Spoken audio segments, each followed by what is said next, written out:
All right. Good afternoon, everyone. We are in for a really special hour today. This is the third in our series of Artist Talk here at St. Paul and St. Andrew, and I'm delighted and honored to have Bedlam Theater's Artistic Director, Eric Tucker,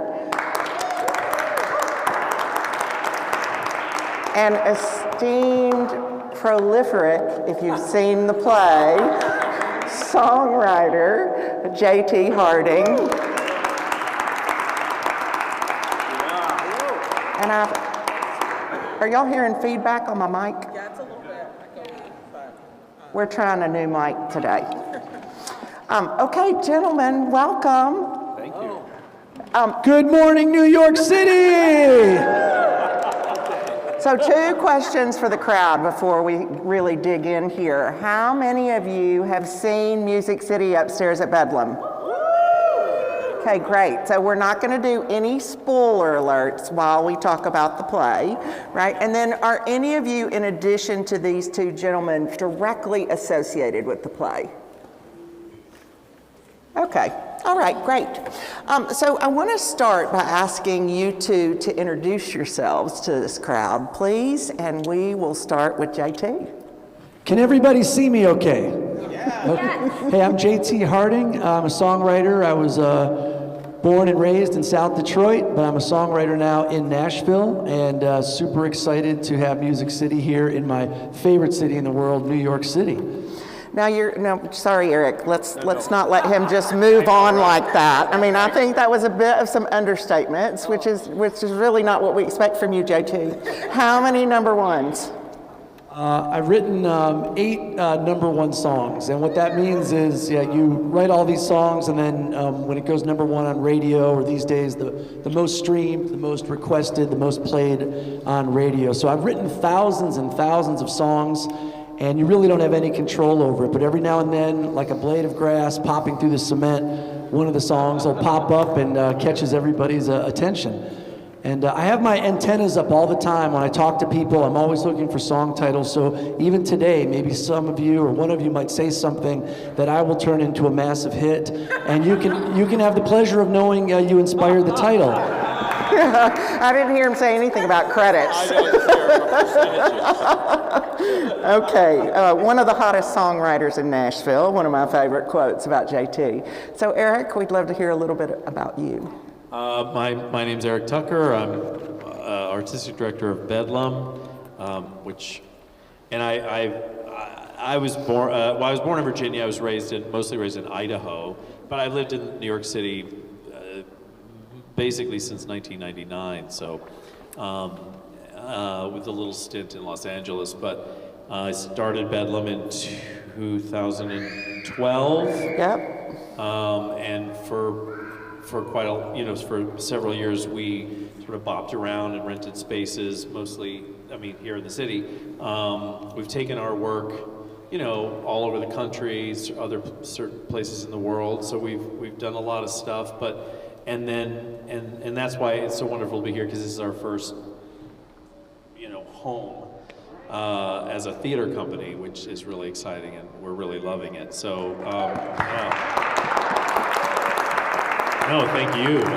Seriously, it's been fantastic, magical to have this, to be part of the community here, and everybody who comes to the shows so far. This Music City, I guess, is our 3rd production in the space.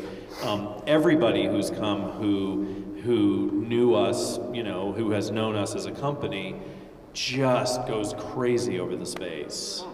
They just love it. They're so happy that we're here. So, which obviously we listen to. We want to make sure our base fans are happy, and they love the space, and we love it. When I first walked into it, I thought, oh yeah, this will work.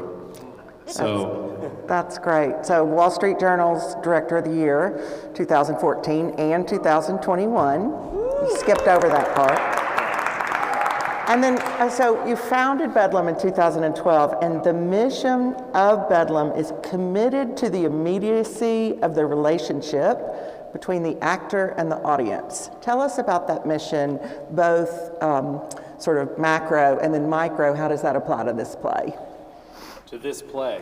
Well, I mean, one of the things, I mean, if you're starting out, you're a small theater company anywhere, especially in New York City, then you probably are going to be in very small spaces performing. And one of the upshots of that is that you get to have, you know, you get to be in direct contact with the audience. And for me, it's, you know, no matter how large the spaces you're performing in, my goal is always as a director to try to make everybody feel like we're in the same room, that this is all happening, you know, we're all in that. And obviously, when you go to a Broadway show, the ones that aren't immersive, where they really try to do that, you know, you're sort of back here, and then there's in the gulf of darkness, and then there's the proscenium and the show happening, and it's fantastic. It can be wonderful if you're seeing a great show, you're seeing a great show.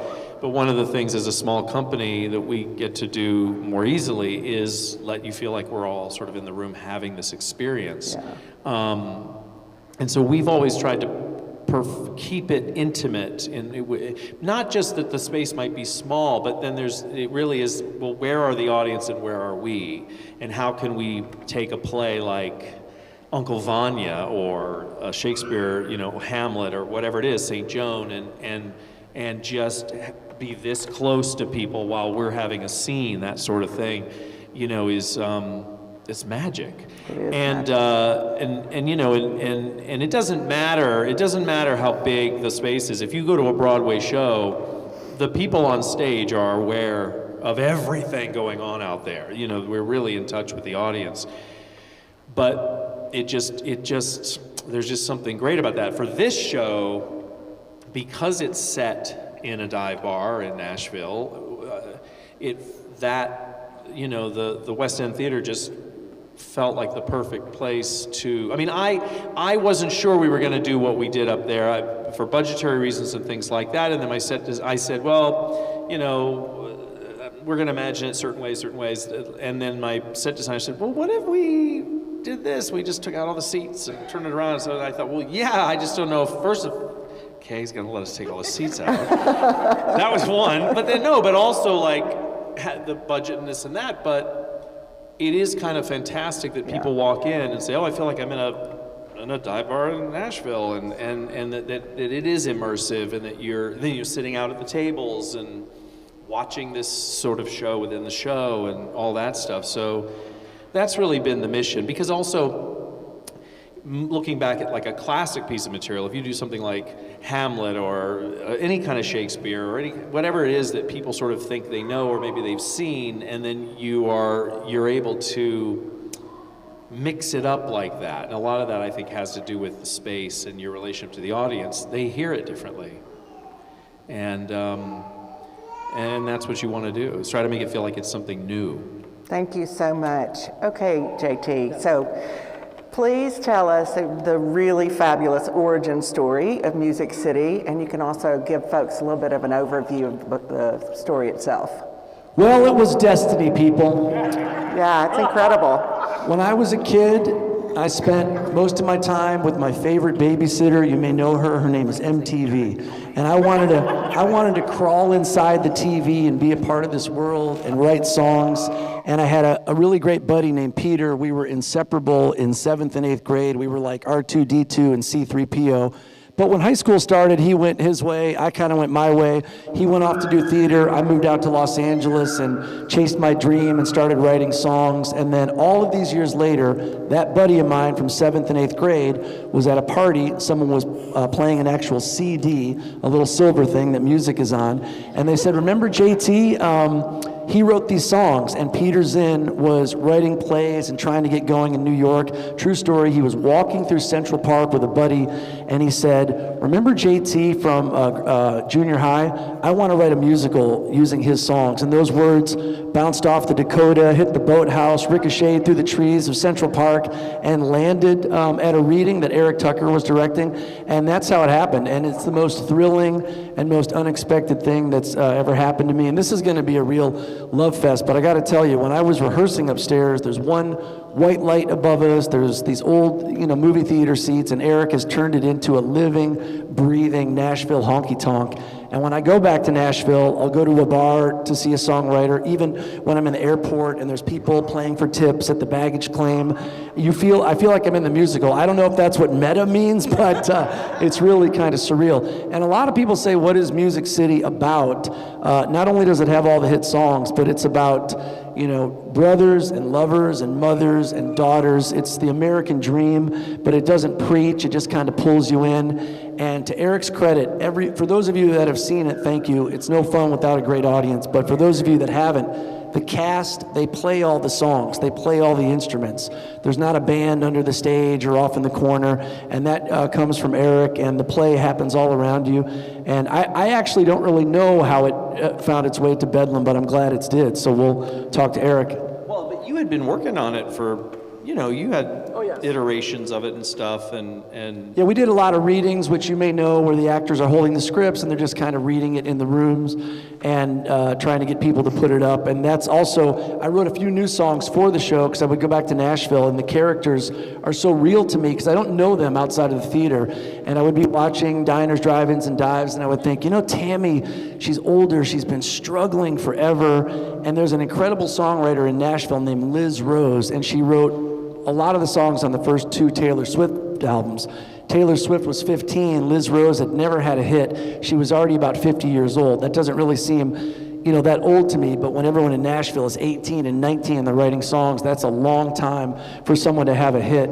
And so I got with Liz Rose and I said, can we write a song about how tough it is in Nashville as the years go by? And we wrote a song for the character Tammy called For This Town. So there's a lot of songs actually inspired by the cast as the years have gone by.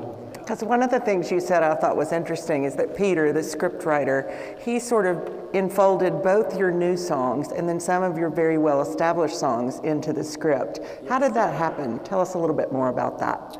Well, Peter heard a song that I wrote. I was inspired by. I was able to go over to Afghanistan and perform for the troops, which also ties back into this incredible veterans outreach that Eric has. And when I came home, the soldiers' stories were just sticking to my clothes like smoke. And I wrote a song called How Did I Get Here?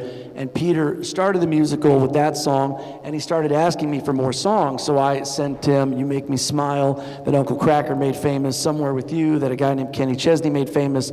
Another true story, Eric was with his wife, Peter was with his wife at a bar in California or somewhere, and she said, this is funny, it sounds like some of the songs JT sent you. And Peter said, gosh darn it, so he wrote me on Facebook and said, oh, you can't send me songs that other people do, I need your songs. And I said, no, I wrote these songs.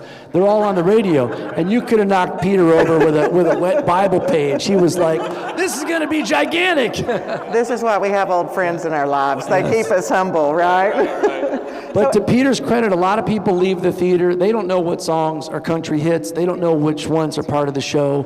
And that's really to Peter and Eric's credit. They've kind of weaving it together like a tapestry to make the story work. Thank you. Eric, tell us how Bedlam came to do Music City. well, so just coming out of the pandemic, there were a couple producers who knew my work and had the rights to the show. They loved it, as who wouldn't, and they sent me the script and the demos and said, would you take a look at this? Would you be interested in directing it? And I first went through and just started listening to the demos, and I thought, I didn't know what I was necessarily listening to. I just started listening the first right off. I thought, oh, this is fantastic. Like the songs are gold. And then one of the demos was Blake Shelton singing Sangria, and I realized, oh, these aren't demos, these are already hit songs, and I get it now, okay, I get it. And then I read the script and I thought, oh wow, this is like got an actual story. This isn't just some jukebox musical where it's loosely stuck together as a reason to sing these songs. This is a great story. It's gritty, it's American, it's about artists, and I thought, yes, absolutely. So I was hired by them to put together a workshop, which we did at the Cutting Room. We did a couple performances for investors, and they were trying to get this musical up here, take it Off-Broadway, Broadway, wherever it would go. So I signed on back then. That's where we met. And then, short story, trying to make this shorter, those producers sort of got caught up in it. They were also working on Paradise Square, And when that was in Chicago and here, and they dropped the ball on it, they just couldn't keep everything up. And so like as another year and a half, 2 years go by, every now and then the three of us, Peter and us two, would talk and say, what's going on? We want to do this. And you guys, they said to me, well, could it be a Bedlam show? And I was like, yeah, I think it actually, of course it can be a Bedlam show if that, we could start it off. And that's how it happened, and through then, and then, so then we did Bedlam took it over, and we did a couple 3 or 4 more workshops working on the script, just really getting it to a place we felt it was ready to go into production also, and finding, people who might be interested in, we're a nonprofit, so if someone gives us money, it's a donation, but there are people who already have optioned this for a commercial run, so we're hoping if we keep it going long enough that it can hit that place of then moving to a larger, we don't see it, we'll see how big it gets in terms of the theater size, but that's how it happened, and the three of us really worked so well together, Peter and JT and I, so we clicked, so we wanted to make it happen. And it's just gotten extended, which is one of the reasons the three of us are speaking today through February 2nd. Through February 2nd, and yes, and hopefully we're going to announce another one soon, we'll see, but yeah. Okay. Thanks to all of you that have come to the shows, and you're telling all your friends. David's here, he's been 3 times, and he sits so close to the stage, he scares the cast. And also, these other readings and things we did, and we did this a few times in upstate New York, also down in Texas, but once again, it was just the cast on a stage and everyone sitting in the audience. So once again, when it came, I don't know how his brain works, I'm just as excited to find out. When Eric does it, as I said, the show happens all around you. They're not just standing up on the stage in front of you. It's really fascinating in the rehearsals to watch Eric work. He'll try like 4 or 5 or 10 different things, and I'm like, wow, this is getting really wild. And then you decide on one, and I'm like, oh, this is fantastic. Yeah, but the great thing about this material is that even when we would do our workshops, and we did 2 particular week-long workshops where they ended in a presentation for board members of Bedlam so they could see what this thing was about, and also possible investors and whatever. Even sitting up on a stage and just singing the song and saying the thing, everyone knows this is magical. So he's being humble because even if we didn't do all that to that, you'd still feel oh my gosh, absolutely. That's the trappings that we were able to put together to give it that extra little sort of thing you do in New York City, especially to kind of as many hooks as you can get, right? There's so much competition. But that's what I do with my songs, as many hooks as I can get. But we wouldn't need that I was ready to do it without all that. I knew it was, right? He's being humble. Well, there's so much to talk about. So I want to take a few minutes and tell us about casting. So one of the things that interests me is you 2 gentlemen both are very collaborative. Yep. You stated, you co-write songs, you speak very clearly about the way that you interact with your actors. Yep. So tell us about the cast and tell us about how that evolved. Well, before Bedlam got the show, before I became involved, there were 2 actors who were already involved for several years with readings and some smaller productions out of town, Andy and Jonathan. Andy is the actor who you'll see who plays Baker Man and Stucky Styles, and Jonathan is the actor who plays Drew, the brother, and the police officer. They were already involved, so I met them through doing this first workshop that I was hired to do, and I just loved them. They're phenomenal actors, but they're also wonderful people, and we're friends. And in fact, we were thinking we were going to do this in the spring last year, and then because of an investor coming and saying, "Oh, I want to enhance this and your production to maybe take it a commercial run," we put it off to build some momentum. But I'd had Andy and Jonathan were already cleared their schedule because both of them mostly do a lot of television now, and so I knew then I had to think of so I put this Julius Caesar project that I had been wanting to work on. I don't know if anyone here saw that, but it was a particular kind of thing, and I cast Jonathan and Andy in it so I'd be able to put them to work. So they've already done a Bedlam show, but I met them through these guys and I love them. And And then for that particular workshop that I was hired to do, we had a casting director, we had auditions. That's how I found Casey, who plays 23. That's how we found Lenia, who plays Tammy. And 23, 23, her name is Casey, but I call her 23. She was in the Virgin Islands at the time, and we cast her over Zoom. Do you remember that? Yeah. And he says I'm being humble, but when it came to casting, I would just say, I trust you and Peter, because you seem to know what you were looking for. I mean, with Lenia, who plays Tammy, it was just like she plays like 1,000 instruments. Her voice, she just was the role. Because we did have someone else who did this first workshop, but then she had to drop out. So then we had found Lenia, I brought her in. Casey just, to be quite honest, I didn't know Casey as an actor. I knew she kind of was this thing. She'd been living in Nashville. She's a songwriter. She's been performing country music since she was 12 or she had her first CD at 12. I don't know when she started. I didn't know her as an actor, and I knew the role needed a certain emotional, I wanted an actor too.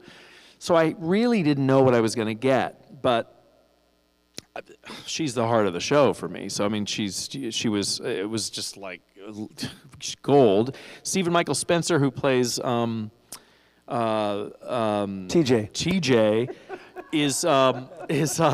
was someone I had known at Oregon Shakespeare Festival and different places. I knew him, and my wife had worked with him, and I knew him, but hadn't worked with him. And then I cast him in that Caesar because he also cleared his schedule. And I mean, through a bunch of workshops, we had a lot of different TJs.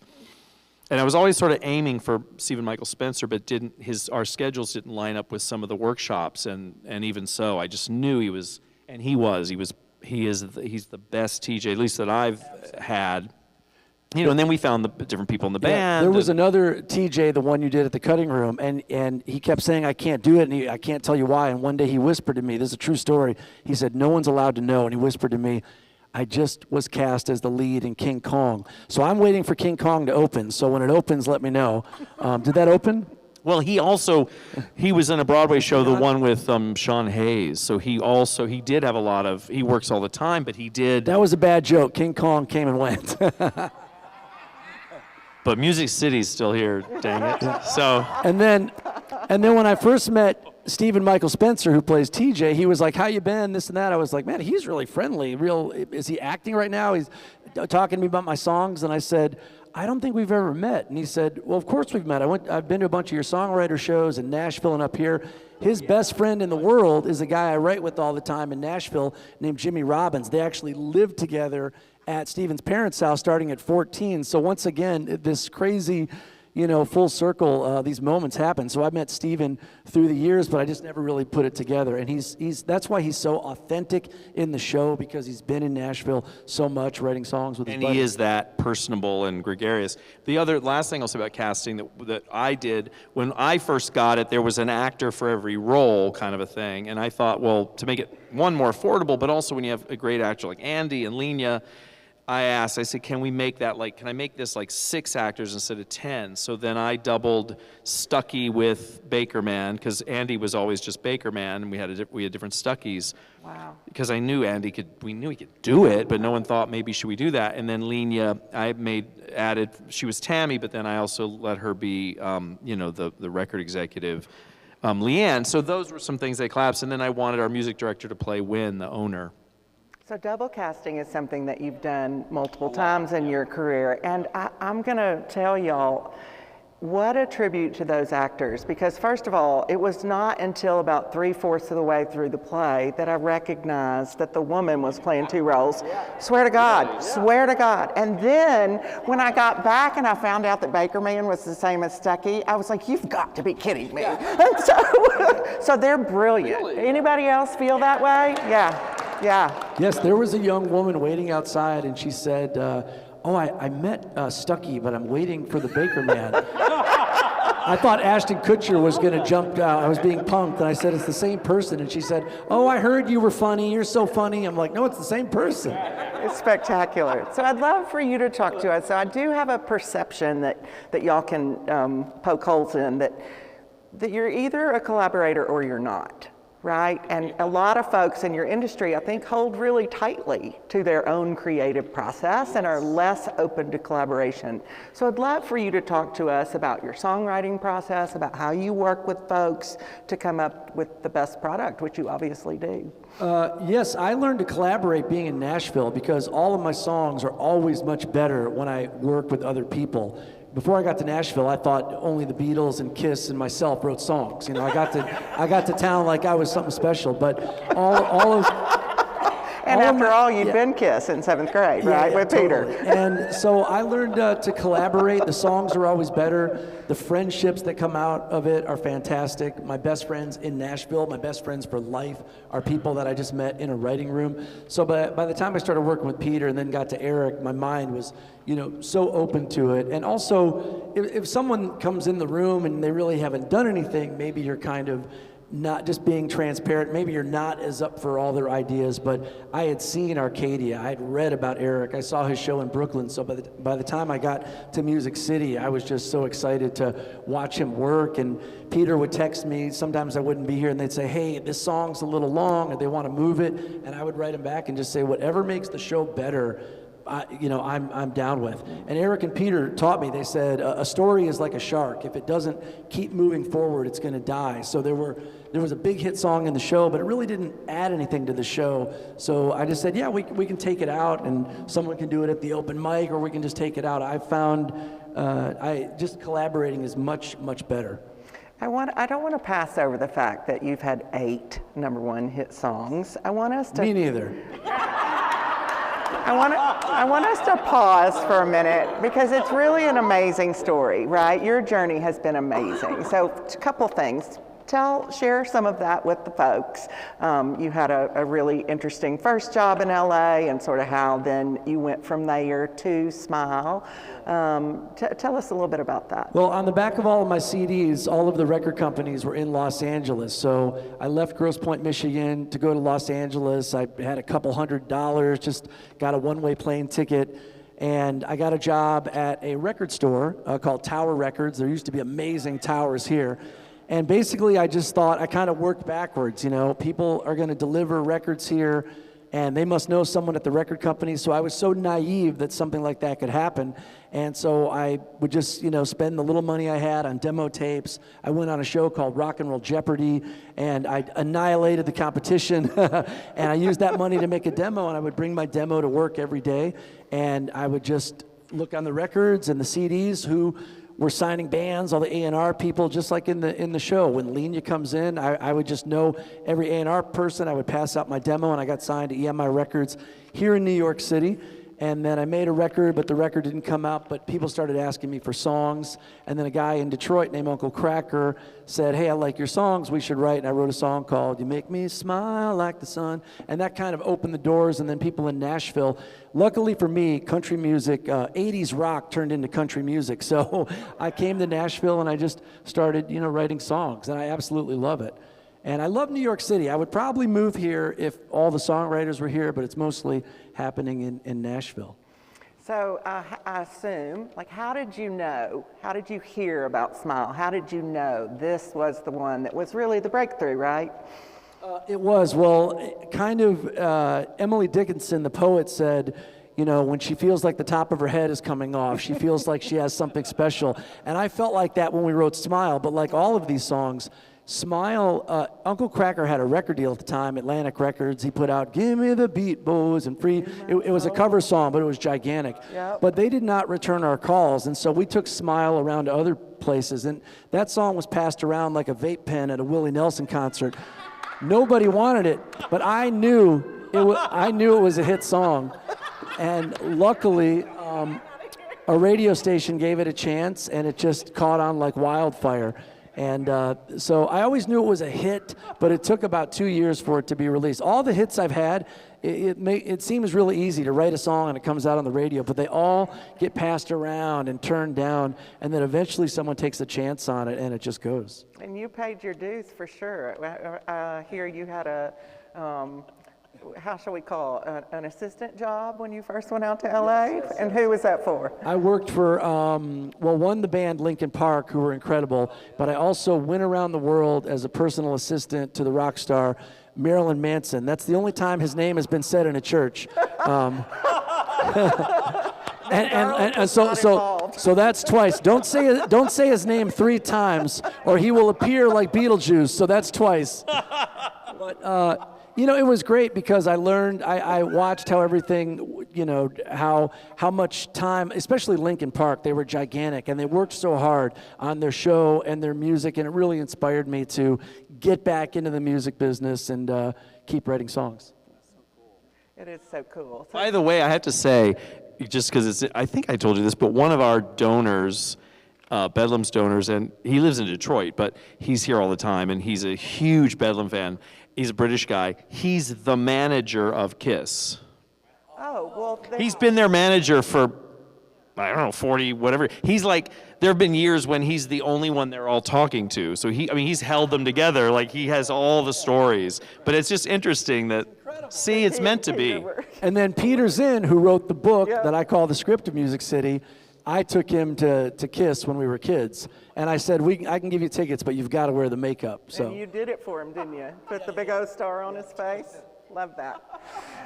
Okay, so one of the things that the New York Times says about you, Eric, is that you have chosen a less traditional path, right? So many directors, when they are starting out, artistic directors, choose a more traditional path, assisting established directors, but you did not do that. So talk to us about the why and how, because if we think it's easy to write a song, we don't want to make a mistake of underestimating how difficult that path is.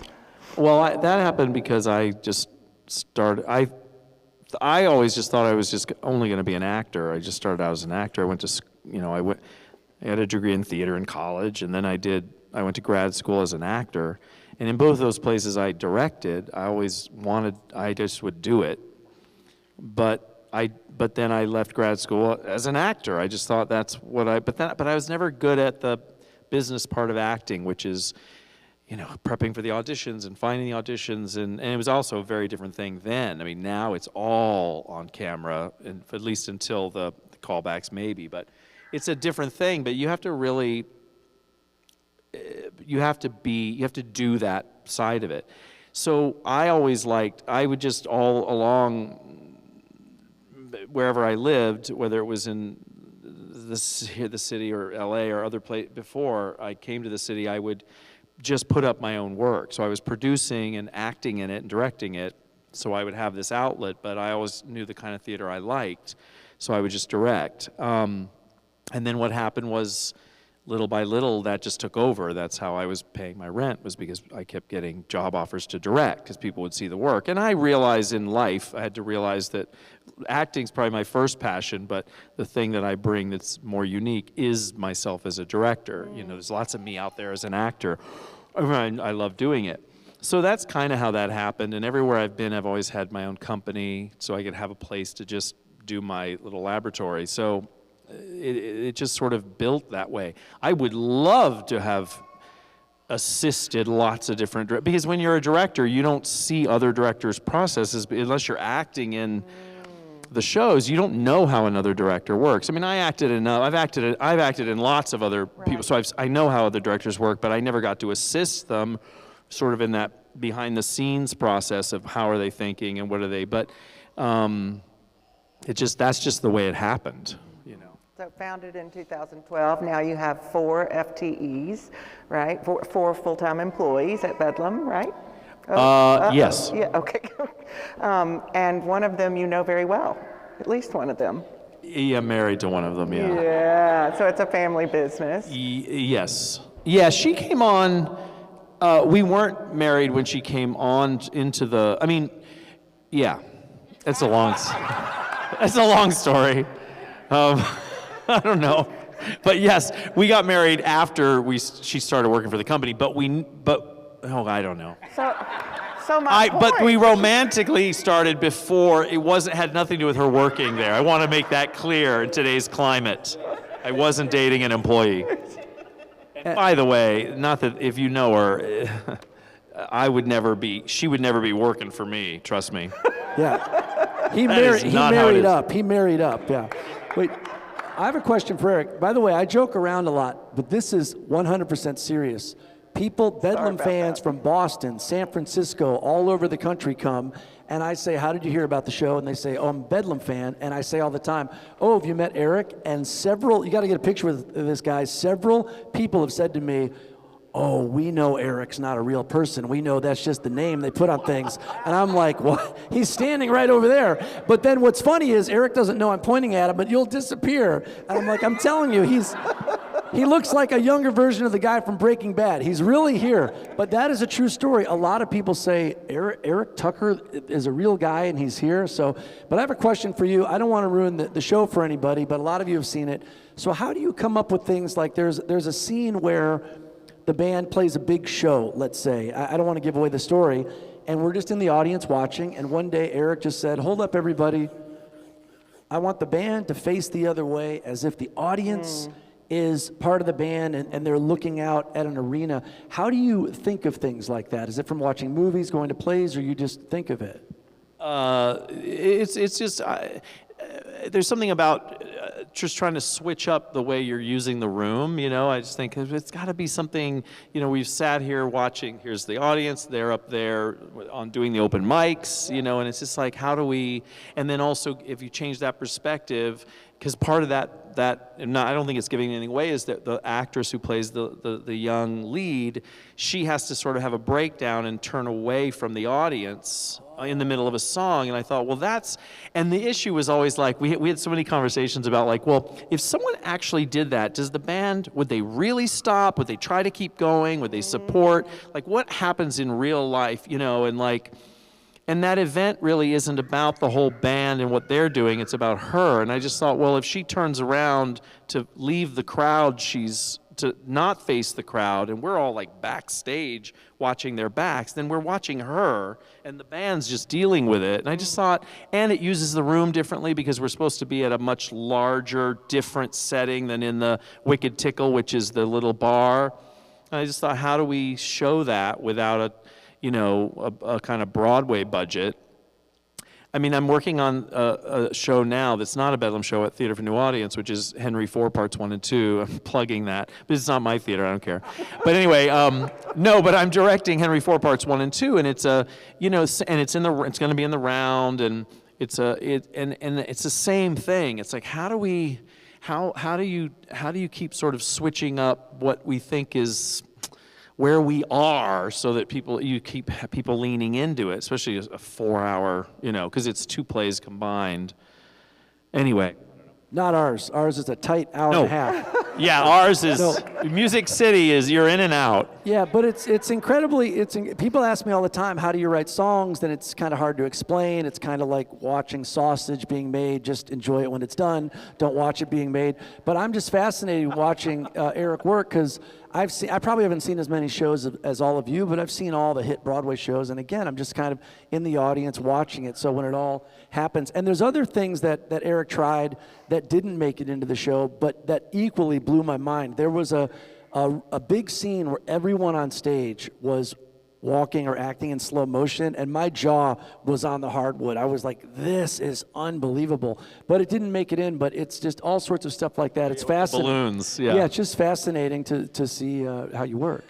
So I love hearing about the process. I have a separate origin question, which is Wicked Tickle?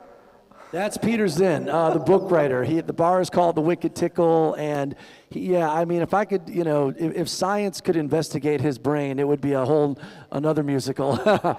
He's really, really clever, and to his credit, he's kept it very, very authentic. There's been a lot of quote-unquote country music shows.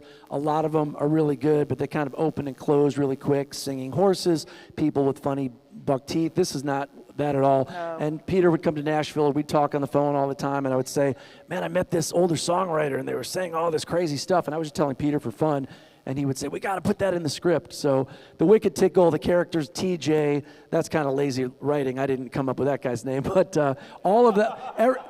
All of the dialogue and everything up there is all from Peter, and I wish he could have been here, but you can meet him at the show. The dialogue is just fantastic. But I will say, in the next couple of days, we will have Wicked Tickle hats and T-shirts for sale. Oh, So, you know, heard it here first. you got to have your folks. Wicked Tickle trucker hat.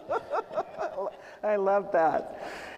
Okay, so we're going to take some questions from the audience, and then y'all were in for a treat. Look who has a guitar on stage. All right. Yeah, so.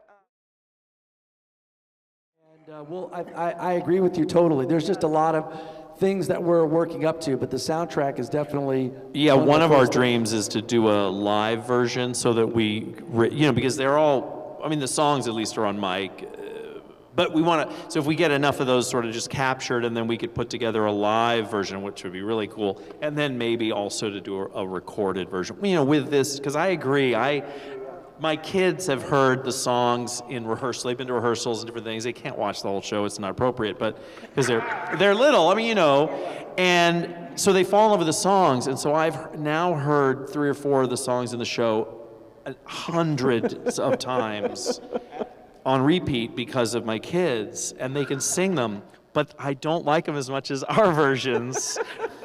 Thank you. It's a huge compliment, and a lot of people ask about the soundtrack. It's just something we have to figure out, you know, get a record company on board or something, but it'll happen. Baby steps, yeah. Woo!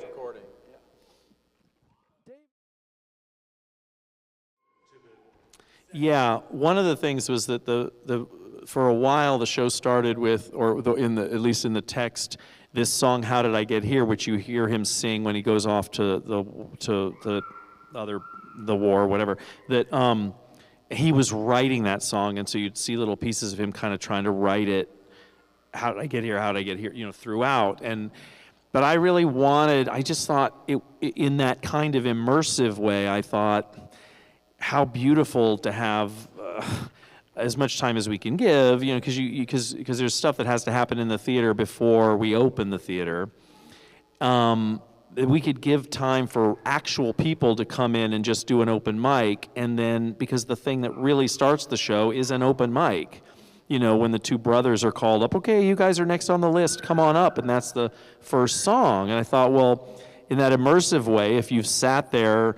Whenever you show up, you're seeing it. So we do 5 slots. We start at 6:40, and we go to about 7:05 with the open mic, and then the actual show starts. But it's sort of seamless because you're just. So that for me was just part of that sort of immersive quality of you walk in the room and you're just there, no matter when you show up as an audience member. It's rolling, you know, and I just love that. And then the song with Win was always. Honestly, first of all, I love that song. We all love that song. But in terms of pushing the story along, that was always one that was on the chopping block of, should we keep this song? It's not pushing the plot, but it's gorgeous. It gives that character a solo, which she wouldn't have. And so in the back of my mind, I was never really going to cut it. I just loved the song. There was something that you could just breathe. And then when we brought on our choreographer before the show, we went into production, and I knew we were going to bring in a couple dancers. I thought, okay, well, there could be a dance number to it, you know. But that also felt like, well, I don't want to pull the focus.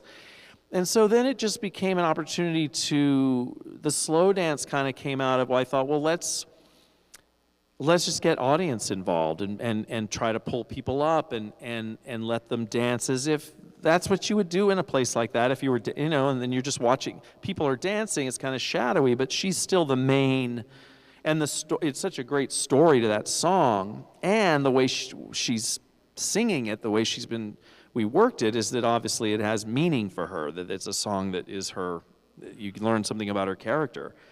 So that's kind of how that came about. It just felt like, well, should there be something going on in the room? It's not, because also I wanted the song to start, it doesn't quite do this, but the idea was that was one of the songs that would start in a place that we wouldn't necessarily have to know where she was. It's dark, there's a spotlight, and it's just Win having this, she's in a place, and then, oh, we're back at the Wicked Tickle at the end.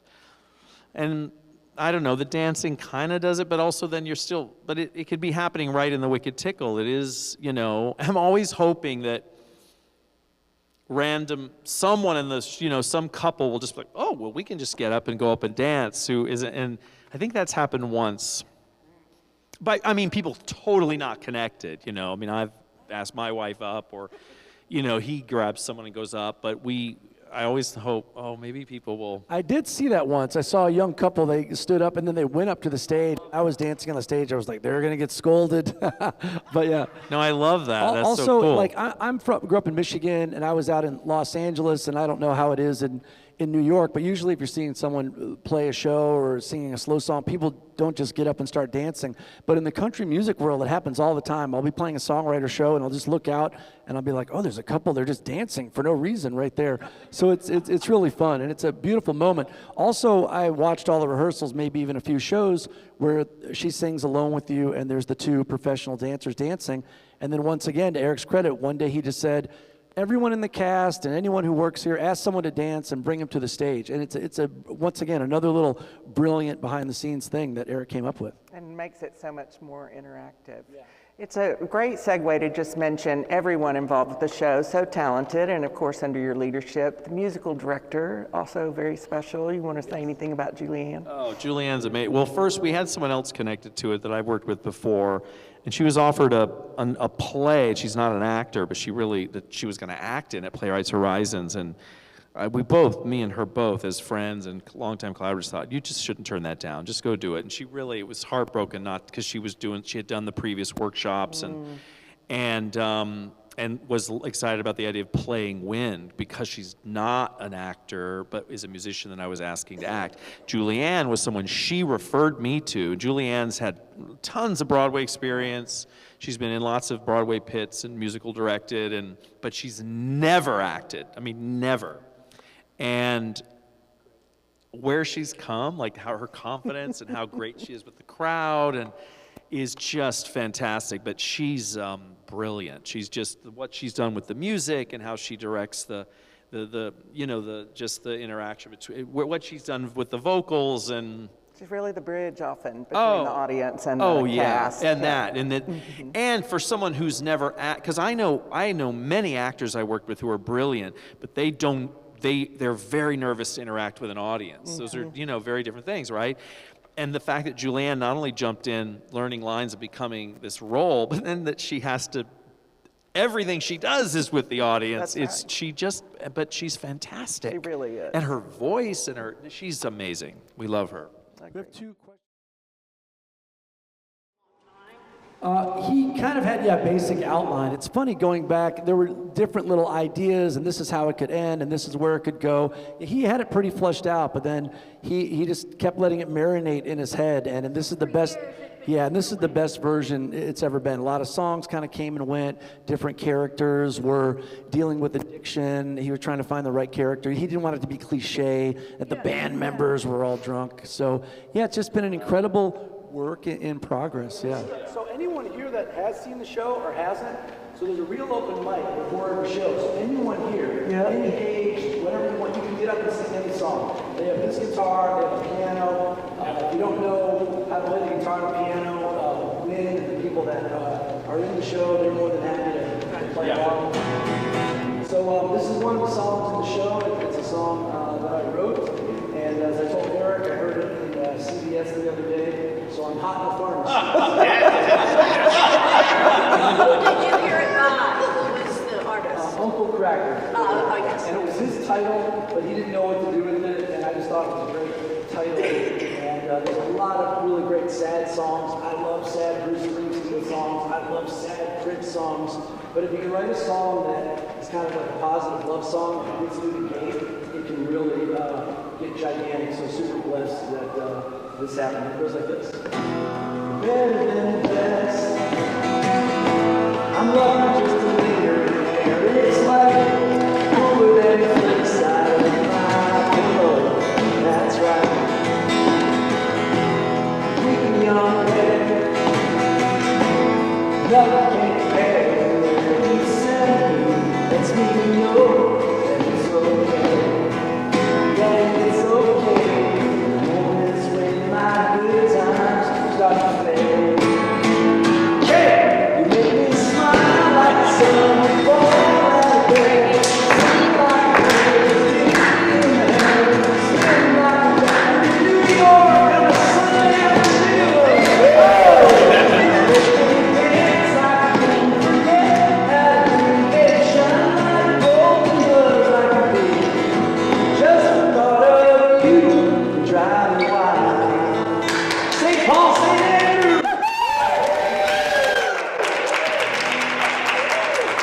you both so much. Wonderful. Let's hear it for Thank you, Karen, the MC, Eric Tucker.